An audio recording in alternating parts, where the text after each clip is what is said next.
निश्चित रूप से जो सजा की गई थी वो मुकदमा ही नहीं बनता था।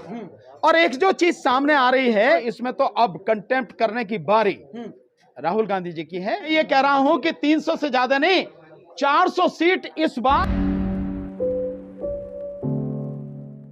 तो कौन कह रहा था? कौन कह रहा था कि मोदी? अबे तो भाजपा वाले कह रहे थे ना, या उनके जो तनखैया कीड़े हैं, जो उनके जो वो आईटी सेल के तनखैया कीड़े हैं वो कह रहे थे। सो जो अंधभक्त हैं और वो कीड़े मकोड़े वो कह रहे थे। मोदी में है क्या? अनपढ़ आदमी, कायर आदमी, डरपोक आदमी, बेईमान, भ्रष्ट दुनिया भर का एक ऐसा व्यक्ति, अगर उसे उसे टक्कर देना, हाँ भाई निश्चित रूप से विपक्ष में ऐसे जरूर है कि उसके बराबर भ्रष्ट और बेईमान नहीं है, ये बात मान लेंगे। लेकिन सर ये कह रहे कि राहुल गांधी को अभी भी पूरी तरीके से राहत नहीं मिला, बस 20% अब मान लीजिए अभी भी खतरा है उनके इसमें। कौन कह रहा? सर पे भाजपा वाले कह रहे हैं ये बात। भाजपा की बात मानोगे आप या कोर्ट की बात मानोगे? कोर्ट ने उनके मसले में उनकी जो सजा थी उसको स्टे कर दिया और बहुत स्पष्ट रूप से जो चीजें वहां सामने आई हैं सुप्रीम कोर्ट में वो बहुत गौर करने वाली हैं। और उसमें जो सबसे बड़ी चीज है वो ये है कि कोर्ट ने कहा है कि भाई आपने मैक्सिमम सजा दी है जी। मैक्सिमम सजा देते हुए आपने उसका कोई कारण नहीं बताया कि मैक्सिमम सजा क्यों दे रहे हो आप। लेकिन सर हाई कोर्ट में भी, उससे लोअर कोर्ट में भी ये सजा जो दिया था, जो सुप्रीम कोर्ट ने फटकार लगाई, तो इसको किस तरीके से देखते हैं? इससे देखने की क्या जरूरत, किस तरह से देखने की क्या जरूरत? उन्होंने फटकार लगाई, सही फटकार लगाई। जो नीचे का फैसला गलत फैसला था उसको ठीक कर दिया, यही इसको देखना है। निश्चित रूप से जो सजा की गई थी वो मुकदमा ही नहीं बनता था। और एक जो चीज सामने आ रही है वो भी बड़ी गौर करने वाली है कि जिस व्यक्ति ने, प्रणेश मोदी ने जो ये मुकदमा किया था, उसका सरनेम मोदी ही नहीं है, उसका सरनेम कुछ और है। बड़ा खुलासा कर रहे हैं सर ये। अरे कोर्ट में हुई है चर्चा। ये चर्चा कोर्ट में हुई है। तो जो कोर्ट में चर्चा हुई है वहां सामने आया कि उस व्यक्ति का नाम मोदी सरनेम है ही नहीं, उसके बावजूद वो कर रहा है। तो मैं समझता हूं इसमें तो अब कंटेम्प्ट करने की बारी राहुल गांधी जी की है। उस तबीयत से जो उसके खिलाफ इन सारी चीजों को लेके जो है अब मुकदमा किया जाए उस पर। तो इसके पीछे कौन है? ये प्रोपेगेंडा रचना या फिर जो भी चीजें किया, आपको नहीं पता कौन है? कौन है? नरेंद्र मोदी। इसके पीछे देश का प्रधानमंत्री है, और कौन है? तो मोदी जी तो राहुल गांधी को तो नेता ही नहीं मानते, डरते ही नहीं। इसीलिए डरते नहीं हैं। तभी राहुल गांधी जी की जो स्पीच है उसको पार्लियामेंट में, लोकसभा की जो प्रोसीडिंग्स है उसमें से एक्सपंज करा देते हैं, खत्म करवा देते हैं। डरते नहीं हैं तो फिर बताते क्यों नहीं हैं कि मोदी और अडानी का रिश्ता क्या है? अगर डरते नहीं हैं, अगर डरते नहीं हैं तो सदस्यता क्यों खत्म करवाई? अगर डर नहीं है तो हर वो सवाल जो राहुल गांधी जी ने पूछा देते क्यों नहीं जवाब उसका? मोदी देते क्यों नहीं उसका जवाब? 24 में कुछ कर पाएंगे राहुल गांधी, लग रहा आपको? 24 में? हाँ, केवल राहुल गांधी नहीं, पूरा विपक्ष और इस देश की जनता करेगी। और बहुत ही तरीके से बीजेपी का और मोदी सरकार का इलाज करेगी देश की जनता, चिंता ना करवाने वाली। सदस्यता का कुछ कनेक्शन है चुनाव से? सदस्यता का या किसी चीज का कनेक्शन का कोई अर्थ नहीं है भाई। सरकार एक नीचे की अदालत ने फैसला दिया, कानूनी कार्रवाई हुई, उनकी सदस्यता खत्म हो गई। ऑनरेबल सुप्रीम कोर्ट ने उनके जो नीचे का ऑर्डर था उस पर स्टे लगा दिया, उनकी सदस्यता बहाल हो जाएगी। बहाल हो गए, खत्म होगी बात सारी। ज्यादा खुश होने की जरूरत नहीं है, अभी झारखंड में चल रहा है मामला। कौन कह रहे हैं?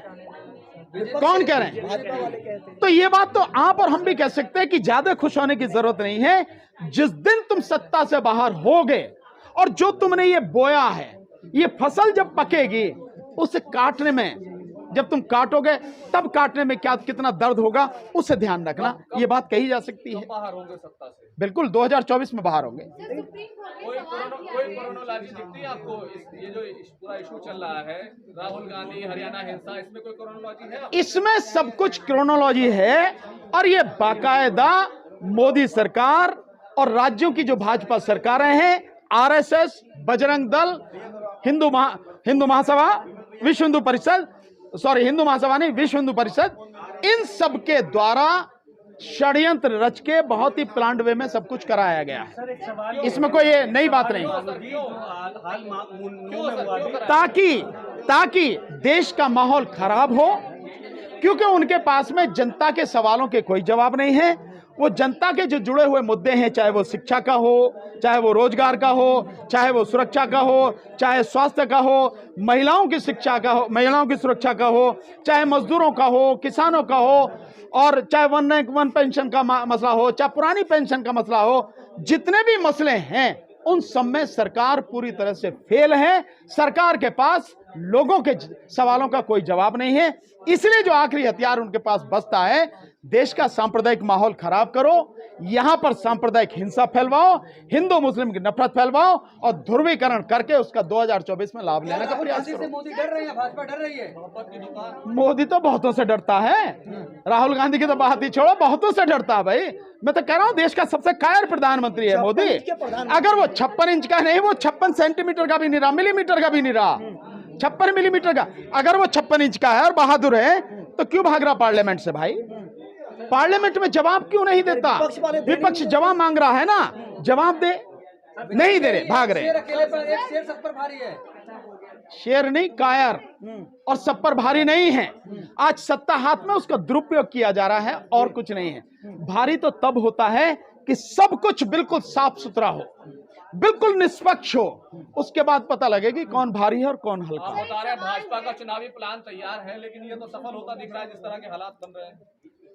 अगर ये सफल होता तो अब तक देश में बुरी तरह से आग लग चुकी होती, लेकिन हरियाणा में जो घटना हुई, नूह की घटना हुई, नूह की हरियाणा की जनता ने ही, जो हर समाज के लोग हैं, हर संप्रदाय के लोग हैं, उन्होंने ही बीजेपी के मंसूबों को फेल कर दिया। सर, सुप्रीम कोर्ट ने जो राहुल गांधी का मानहानि का मामला है उसमें सवाल किया है कि अधिकतम सजा क्यों दी गई है।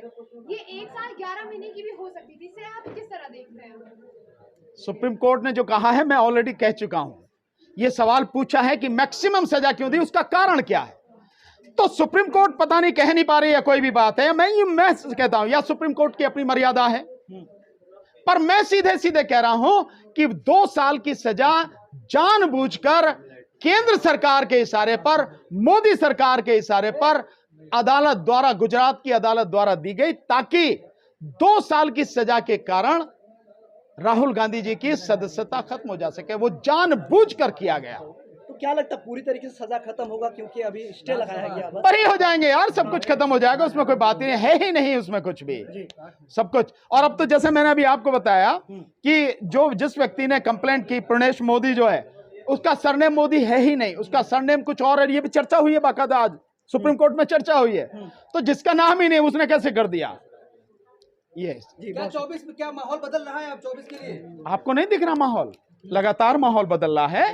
और 2024 में मोदी सरकार का, बीजेपी सरकार का सुपड़ा साफ होगा। हमारी सरकार बनेगी और देश को दुनिया की तीसरी विश्व शक्ति बना देंगे। देश को लूटने का एक नया शगुफा है, ये बना देंगे। तुम कौन सा वादा अपना पूरा कर पाए? मोदी जो कह रहे हैं, मोदी से पूछो 100 स्मार्ट सिटी बनाने थे, बन गए क्या? 2022 तक किसानों की आय दुगनी होनी थी, हो गई क्या? नहीं हुई। 2022 तक सभी को पक्का मकान मिल जाना था, मिल गया क्या? नहीं मिला। डिजिटल इंडिया बनाना था, बन गया क्या? नहीं बना। कौन सी ऐसी चीज है जिसे तुम पूरा कर रहे हो? ये नया जुमला है क्या? ये निश्चित रूप से नया जुमला है, और इसीलिए लोग उन पर विश्वास नहीं करेंगे और न कर रहे हैं। जो पहले कह रहे थे कि हम इकोनॉमी को इतनी बड़ी बना देंगे, 5 ट्रिलियन कर देंगे, 5 ट्रिलियन तो छोड़ो, 3 ट्रिलियन भी नहीं रहेगी। देश की जो जीडीपी है उसका ये हाल हो गया। चुनाव को लेकर ओपिनियन पोल आया है, ये कहा गया है कि अगर राहुल गांधी चुनाव लड़ते स्मृति ईरानी के खिलाफ तो राहुल गांधी की जीत होगी। किसके खिलाफ? स्मृति ईरानी के खिलाफ। स्मृति ईरानी भी कुछ है क्या? वो तो अगर ईवीएम में बेईमानी नहीं होती तो स्मृति ईरानी कभी नहीं जीत सकती। राहुल गांधी की तो बहुत दूर की बात है। कोई भी अगर कांग्रेस का नेता खड़ा हो जाए या विपक्ष का कोई नेता खड़ा हो जाए, उसके सामने कहीं ठहरती नहीं है, वो जीत ही नहीं सकती। ये तो सिर्फ सब जानते हैं कि मोदी ने इलेक्शन कमीशन के माध्यम से मिलकर ईवीएम में जो घोटाला करवा रखा, उसकी वजह से सारे जीत के सरकार बनी बैठी है। जिस दिन ईवीएम हट गई, मोदी तो क्या, मोदी के फरिश्ते भी आ जाए तो भी जीत नहीं सकते। 40 सीटें पार नहीं कर पाएंगे लोकसभा में। सुपड़ा साफ हो जाएगा, सुपड़ा साफ। और आगे के लिए रास्ता हमेशा के लिए बंद हो जाएगा, ये भी ध्यान रखिए।